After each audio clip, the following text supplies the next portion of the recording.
Hola a todos, en esta webconferencia trataremos el tema de los procesos de fabricación metálica. En producción industrial se utiliza un número considerable de métodos de manufactura. Para su óptima selección es necesario tener conocimiento de materiales, geometrías, tolerancias, acabados, pero sobre todo de las posibilidades y de las limitaciones de los diferentes procesos individuales. En un proceso de fabricación se realiza un cambio de propiedades de un objeto. Para ello deben existir tres agentes esenciales: materiales de partida, energía aportada, información del proceso y del producto final deseado, y la salida de este proceso de fabricación se compondría de el producto y en algunos casos de los desperdicios, pérdidas energéticas e información del producto fabricado. En este tema trataremos la fabricación según el flujo de material. Pongamos, por ejemplo, la fabricación de unas arandelas. Tenemos un material de partida, un fleje de chapa, que lo introducimos en un proceso de troquelado. Realizamos agujeros y recortes. Finalmente, obtenemos las arandelas como producto y unos retales que denominamos desperdicios. Según el flujo de material, podemos distinguir tres tipos de procesos. Procesos de conservación de masa, en el cual partimos de una preforma y obtenemos una pieza final. No tendremos material eliminado, o este material eliminado será despreciable. El segundo tipo de proceso es el de reducción de masa. Partimos igualmente de una preforma y obtenemos una pieza final y material eliminado. Finalmente, el proceso de unión, en el cual tenemos de partida varias preformas y por su unión obtenemos una pieza final. En el proceso de conservación de masa, el estado de material de partida puede ser sólido, granular o líquido, y el proceso de fabricación o proceso básico será siempre mecánico. En el proceso de reducción de masa, el estado de material siempre será sólido y los procesos básicos pueden ser mecánicos, térmicos o químicos. Y en el proceso de unión, el estado de material será sólido o parcialmente líquido y el proceso básico siempre será mecánico. Un ejemplo de proceso de conservación de masa podría ser la embutición, la fundición, la laminación, el sinterizado, la forja, etc. Un proceso de reducción de masa pudiera ser el mecanizado o el corte, y un proceso de unión, el típico sería el proceso de soldadura. Comenzaremos con el flujo de materiales en procesos de conservación de masa. Ya hemos dicho que el material de partida siempre será sólido y la transformación será siempre mediante un proceso de deformación plástica del material. Los procesos de fabricación son siempre mecánicos. Proceso de forja. En el proceso de forja, la deformación de piezas será por compresión a través de unos utillajes que denominaremos matrices. En la animación vemos un proceso típico de forja por impacto. En ellos, unas matrices van, en este caso, disminuyendo la altura del material y ensanchándolo. Tenemos varios tipos de forjas, lo que se denomina forja libre y lo que se denomina forja con estampa. Veamos este último caso en un vídeo. Calentamos el material, a continuación lo introducimos en una matriz, lo golpeamos. En otra matriz de corte eliminamos la rebaba.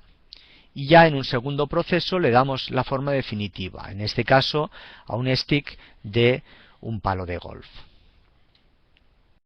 Es muy importante en estos procesos de forja que las matrices y los materiales estén lubricados.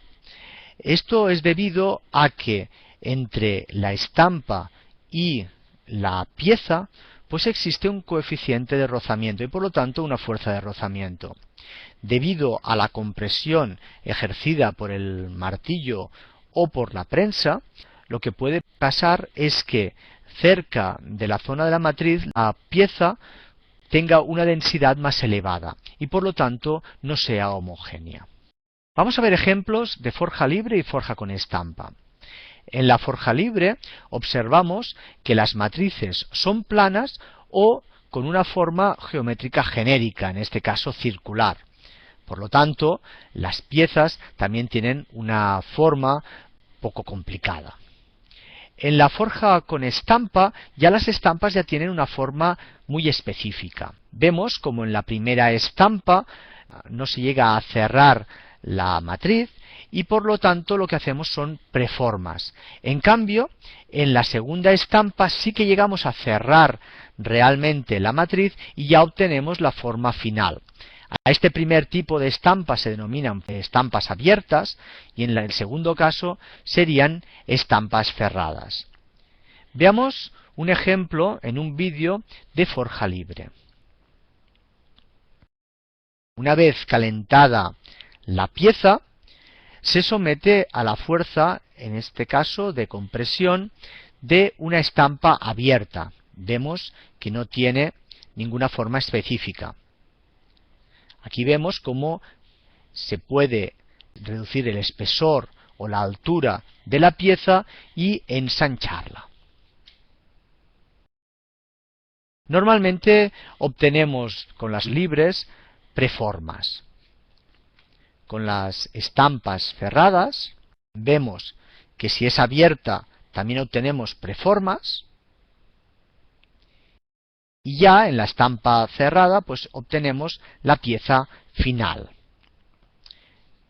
Vemos que existe una rebaba.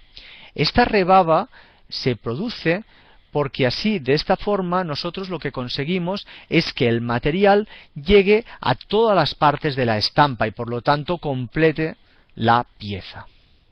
Las piezas forjadas son todas aquellas piezas que tengan que tener unas buenas características mecánicas, es decir, una muy buena resistencia y dureza y sobre todo resistencia a la fatiga. Bien, tipos de estas piezas, pues todo lo que serían tornillería, válvulas, herrajes, pasadores, chavetas, guías, engranajes, ganchos, herramientas.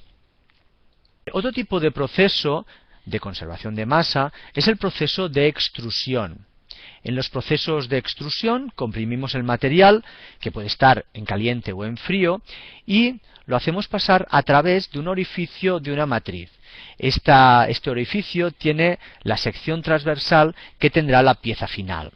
Es muy importante ver la relación que existe entre el área inicial del material y el área final de la pieza. Veamos esta animación en que vemos un proceso de extrusión. Vemos cómo la pieza pasa a través del orificio y finalmente la extraemos para obtener la pieza y el desperdicio. En el segundo caso, observamos que podemos obtener un agujero en el interior de la pieza. Todo esto es posible debido al utillaje adecuado. Piezas que pueden ser de extrusión, pues sería por ejemplo toda la perfulería de aluminio, que pueden ser piezas pequeñas, como por ejemplo de estantes, o piezas tan grandes como por ejemplo pudiera ser el lateral de un vagón de tren. El proceso de laminación, en este proceso se modifica la sección transversal de la pieza mediante la acción de compresión de unos rodillos.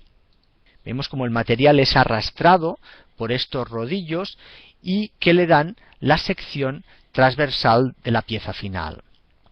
Es muy importante que para que estos rodillos puedan arrastrar a esta pieza, pues deben poseer un radio y un coeficiente de fricción. En función de este coeficiente de fricción y este radio, pues podemos pasar de un espesor de la pieza a otro. Vemos en este vídeo un proceso de laminación. La pieza es calentada en un horno. Este horno, conforme se va calentando la pieza, la va pasando a un tren de laminación. En este tren de laminación existen diferentes estaciones con diferentes rodillos que poco a poco van deformando la pieza hasta darle la forma final. Hemos visto que era un raíl de tren. Vemos aquí el material. Este material está sólido pero pastoso debido al calor ejercido al horno. Pasa por diferentes estaciones donde hay unos rodillos refrigerados por agua y pasando por medio de estos rodillos pues van adquiriendo pues las diferentes formas. Vemos aquí el material en los trenes de laminación y como aquí pues se ha obtenido una viga. En los procesos de laminación pues podemos obtener pues desde raíles de vía, como hemos visto en el vídeo, hasta pues todo tipo de vigas, angulares, redondos, etc. Otro proceso también dentro de la conservación de masa sería el proceso de estirado. En el proceso de estirado se produce una reducción de la sección transversal de la pieza mediante su paso por el orificio de una matriz, de la forma de la sección deseada. Esto se realiza por tracción. Observamos en la animación cómo se produce esta pieza. Existe un caso especial en el cual se produce alambre. En el caso de estirado en el que se produce alambre ya no se habla de estirado, sino que se habla del proceso de trefilado. Veamos ahora el proceso de doblado. En el proceso de doblado se produce una deformación permanente de la pieza, en este caso chapa, mediante fluencia de esta, ya sea por un momento de flexión o de torsión. Existen diferentes procedimientos. El primer procedimiento sería doblado sin estampa. La chapa, mediante un proceso de flexión, es doblada y se apoya en la matriz. La matriz no tiene la forma de la pieza deseada. Proceso de curvado en redondo. La chapa es forzada a pasar mediante unos rodillos, los cuales la van curvando. Proceso de doblado por pandeo. El tubo o la chapa se somete a unos esfuerzos de compresión y este tubo, esta chapa, pues por pandeo se dobla. A veces se le ayuda mediante una matriz que se mueve en traslación. Doblado por abatimiento. La chapa se dobla a través de otro utillaje en un plano de abatimiento. Esto se puede hacer mediante una chapa o mediante un tubo. Doblado por laminación para perfiles. Vamos haciendo pasar la chapa por diferentes rodillos y va adquiriendo forma de perfil. Redondeado por laminación. Se hace pasar la chapa por un rodillo normalmente más flexible y un rodillo de acero. Debido a esta acción, pues se va redondeando dicha chapa. Redondeado por doblado en estampa. Normalmente, después de un redondeado por laminación, se acaba de cerrar la chapa mediante unas matrices especiales. Arrollado. La chapa se hace pasar por una matriz de forma que se arrolla. De esta forma podemos fabricar pues bisagras. Doblado en hilera o matriz. Mediante una máquina que se denomina dobladora, con unas matrices especiales, podemos darle diferentes formas a la chapa. Doblado en estampa. En ese tipo de doblado, la estampa tiene la forma de la pieza final deseada. Con una fuerza de compresión del punzón sobre la chapa y sobre la propia estampa se consigue la pieza. En el vídeo podemos ver un doblado sin estampa, vemos que la chapa no llega al final, y un doblado con estampa, en este caso sí que la chapa llega hasta el fondo de la matriz. En los casos de doblado es muy importante conocer la posición de la fibra neutra. Esta fibra neutra es una sección ficticia en la cual por encima de esta fibra el material está a tracción y por debajo de esta fibra el material está a compresión. Debido a esta tensión que se produce en la chapa, muchas veces se produce lo que se conoce como recuperación elástica, también conocida como springback. La chapa, debido a estas tensiones, una vez doblada, tiende a recuperar su forma inicial y por lo tanto pierde el ángulo de doblado. Esto ocurre cuando el espesor de la chapa es menor, a mayor radio de la matriz y cuando el material tiene mayor límite de fluencia. También es muy importante lo que se conoce como desarrollo. ¿Qué es el desarrollo? Nosotros usualmente lo que vemos es la pieza una vez ya está doblada y la proyectamos una vez doblada, pero antes debemos partir de un trozo de chapa plana. El trozo de chapa plana con el cual conseguiremos la pieza final es lo que se denomina desarrollo y la obtendremos mediante unos cálculos. También es muy importante el radio mínimo de doblado, ya que si nosotros diseñamos este doblado con un radio muy pequeño, lo que puede pasar es que debido a esta tracción en la zona superior, pues que se agriete la chapa por esta zona. Proceso de embutición. Un proceso de embutición es muy similar al proceso de doblado, pero en este proceso la chapa plana es forzada a pasar a través de una matriz, mediante un punzón, y de esta forma formar una pieza hueca o copa, de igual espesor de la chapa de partida. A este tipo de embutición también se le denomina embutición profunda. Las partes del utillaje son las siguientes. Con el número 4, aquí en verde, tenemos lo que sería la matriz. Con el número 2, aquí en azul fuerte, tenemos lo que se conoce como el pisador. Este pisador lo que hará es apretar la chapa contra la matriz mientras formamos esta copa. Otro elemento muy importante es lo que se conoce con el nombre de punzón. El punzón, aquí con el número 1, pues lo que hace es apretar la chapa contra la matriz. Es muy importante que tanto la matriz como el punzón, pues sus radios no sean demasiado pequeños, ya que si no, la chapa no podría fluir por el interior de la matriz y entonces pues se partiría. Cuando nosotros ya hemos realizado la copa, muchas veces queremos que esta copa se evacúe por la parte superior y no por la inferior. Para ello necesitamos un elemento que extraiga la copa. Los parámetros básicos de la embutición, que tendremos en cuenta más adelante, son el diámetro y el espesor del disco, el radio del borde de la matriz, el radio del borde del punzón y el diámetro del punzón.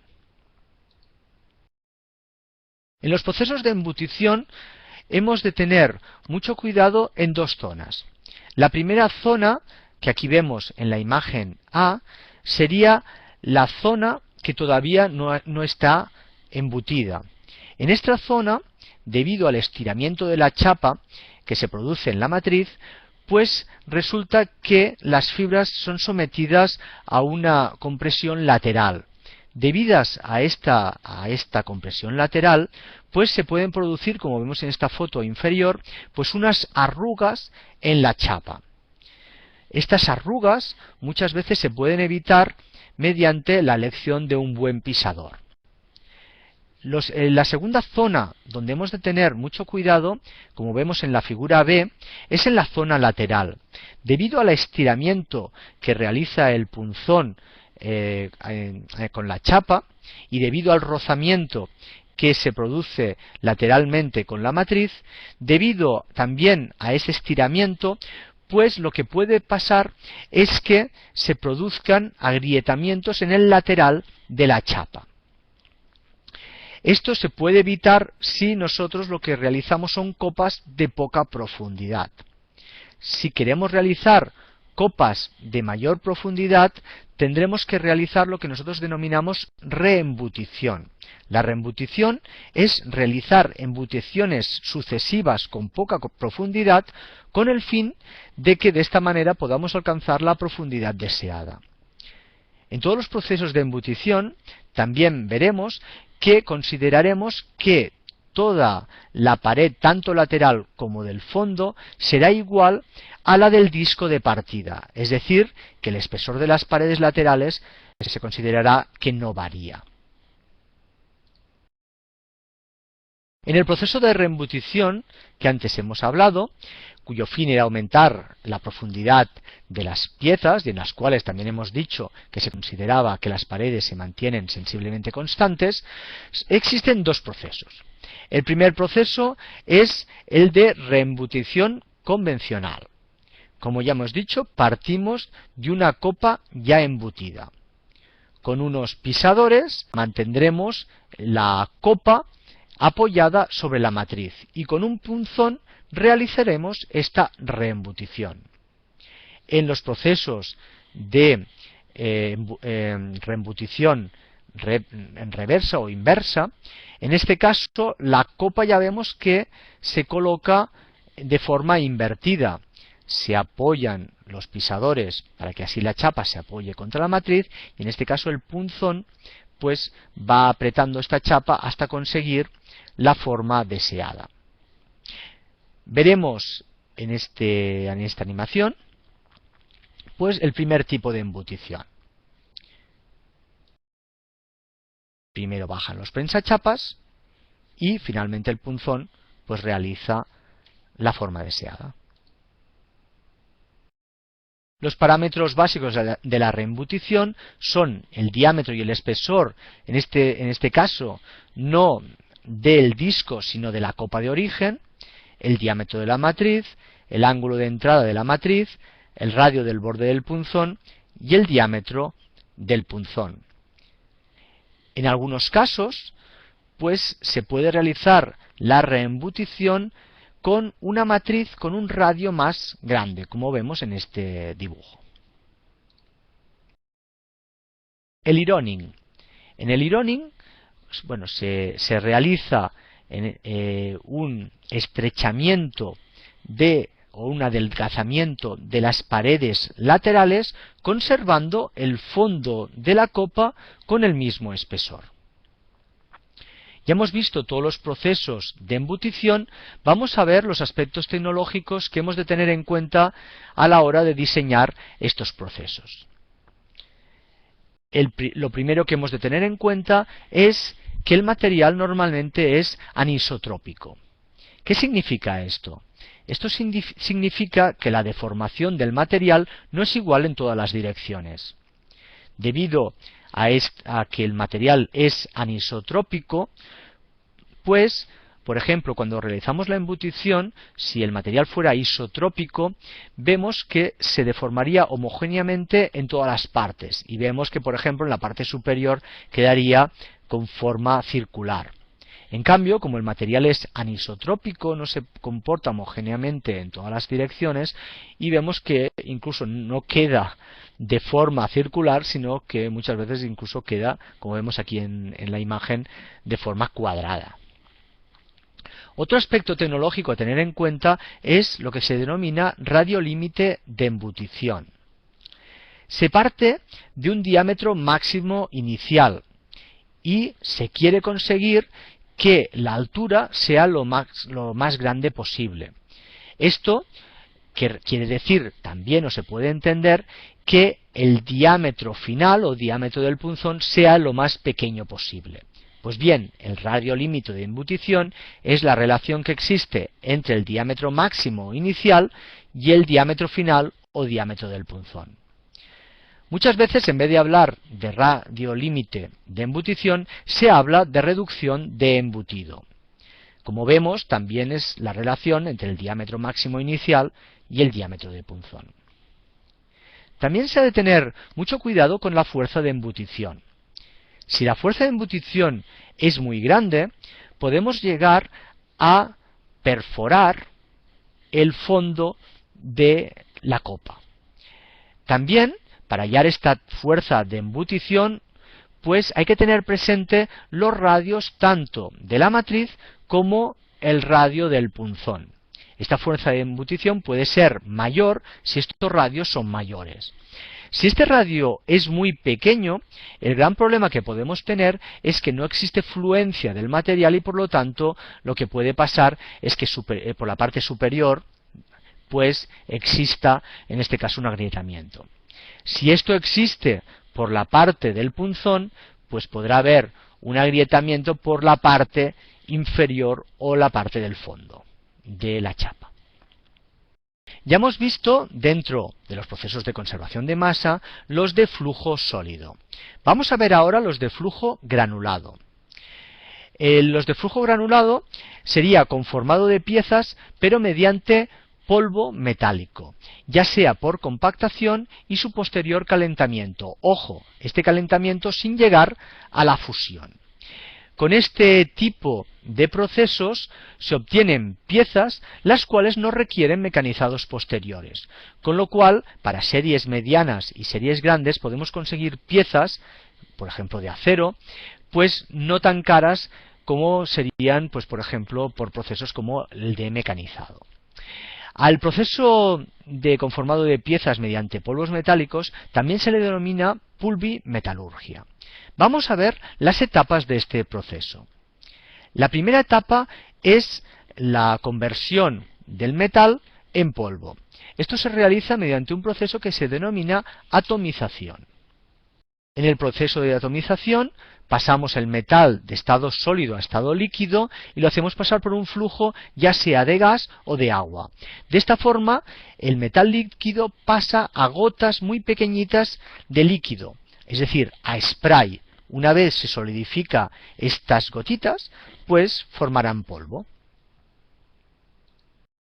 Una vez obtenemos los diferentes polvos metálicos, procedemos a mezclarlos. Una vez mezclados, pasamos a la compactación. Este proceso se realiza mediante unas matrices en una prensa. Observemos el proceso de compactación. Los polvos van a parar a una matriz y con un punzón comprimimos estos polvos hasta conseguir que la pieza tenga una cierta consistencia. A esta pieza compactada se le denomina pieza en verde. Aquí vemos, aquí en los polvos metálicos en el interior de la matriz, y ahora como mediante un proceso de prensado, pues conseguimos la pieza en verde. Esta pieza en verde no tiene ninguna consistencia, es decir, la podríamos partir con la mano perfectamente. Para que tenga esta consistencia, esta resistencia, hemos de sinterizar esta pieza, es decir, la hemos de pasar por diferentes etapas por el interior de un horno.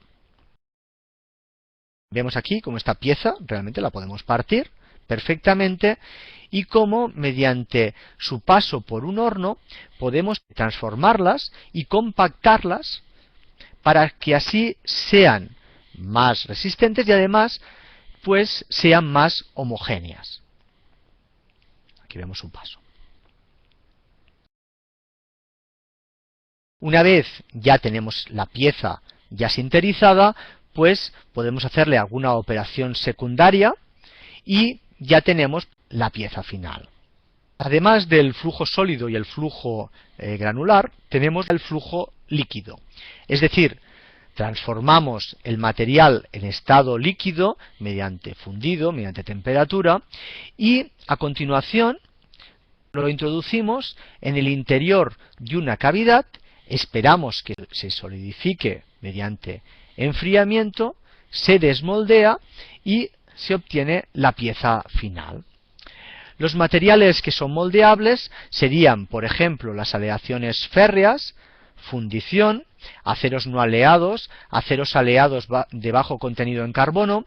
No serían tan moldeables o nada moldeables todos aquellos metales férricos que tengan alta aleación. Después, los que también serían moldeables serían aleaciones no férreas como aluminio y sus aleaciones, magnesio, zinc, cobre y sus aleaciones como pudieran ser el bronce, los latones, metales preciosos como plata, oro, platino, superaleaciones de níquel muy utilizadas hoy en día en fabricación aeronáutica y otras aleaciones especiales. Y todos estos materiales se introducen en el interior de unos moldes que pueden ser de dos tipos. Moldes permanentes, como el que hemos visto en la animación. En estos moldes, que suelen ser de acero cerámico, se pueden realizar más de un moldeo. Y los moldes no permanentes, que suelen ser de arena o escayola, en los cuales se realiza un moldeo por molde. Es decir, que una vez se ha realizado la pieza, este molde se destruye y se tiene que realizar un nuevo molde para realizar un nuevo moldeo. Una vez que ya hemos visto los procesos de conservación de masa, pasamos a los procesos de reducción de masa. Como ya hemos indicado, el material siempre estará sólido. Y el tipo de proceso, eso sí, puede ser ya mecánico, puede ser térmico o puede ser químico. En los procesos de tipo mecánico se reduce la masa por fractura. Existen dos tipos muy diferenciados: los de arranque de viruta, en el cual arrancamos mucho material, y en los de arranque por partículas. Se arrancan partículas de material. En estos primeros, pues se obtiene una precisión dimensional del orden de centésimas, y en estos últimos, de arranque de partículas, pues ya podemos tener precisiones de micras. En los procesos de arranque de viruta, uno muy común es el proceso de torneado. En el proceso de torneado arrancamos viruta de piezas de revolución. El segundo proceso sería el proceso de fresado. Mientras que en el proceso de torneado es la pieza la que gira y la herramienta la que está en traslación, en fresado es al revés, es la herramienta la que gira y la pieza la que está en movimiento, ya sea de traslación normalmente, o muchas veces puede estar incluso en rotación. Se pueden hacer piezas planas o piezas tan complicadas como la que vemos en este vídeo, un impulsor de una turbina. Bien, vemos que en estos casos hoy en día en los centros de fresado, pues la pieza puede rotar y se puede trasladar, y la herramienta, pues además de girar, pues lo que sería el cabezal también puede girar en diferentes ángulos. Otro proceso muy común es el proceso de taladrado. En los procesos de taladrado la herramienta se denomina broca y puede girar y trasladarse. Normalmente la pieza está fija. En los procesos de taladrado pues se realizan talados o agujeros. Otro proceso de arranque de viruta es el proceso de brochado. En los procesos de brochado la herramienta, que se denomina brocha, es multifilo, es decir, tiene muchos filos. La brocha se mueve en traslación y con este proceso se producen ranuras. Esta ranura pues sería un chavetero. Pasamos a los procesos de arranque de partículas. El primer proceso muy común es el proceso de rectificado. Con el proceso de rectificado, en este caso sería un rectificado plano, se puede reducir material micra a micra. Además de conseguir una muy buena precisión dimensional, podemos conseguir un muy buen acabado superficial. Otro proceso de arranque de partículas sería el proceso de bruñido. En estos procesos, en los cuales se suelen pulir taladros, agujeros, pues tenemos una herramienta que en su parte final tiene unas láminas de material muy abrasivo. Cuando esta herramienta la hacemos girar y le damos un movimiento de traslación, va puliendo, en este caso, el interior de una camisa de un motor. Pasamos a los de reducción de masa de tipo térmico. En estos procesos intervienen la fusión y la evaporación del material para reducir la masa. En este caso, la masa, que sería esta pieza, se introduce en el interior de una cubeta con material dieléctrico. Esta pieza se conecta a una fuente de alimentación y a esta misma fuente se conecta un electrodo. Este electrodo, que puede ser de cobre o de grafito, poco a poco se va acercando a la pieza, de tal forma que este material se va fundiendo, se va erosionando y se consigue que al final tenga la misma forma que el electrodo. En el vídeo lo podremos ver. Y tenemos el electrodo de cobre y vemos como muy lentamente va formando la forma de la pieza.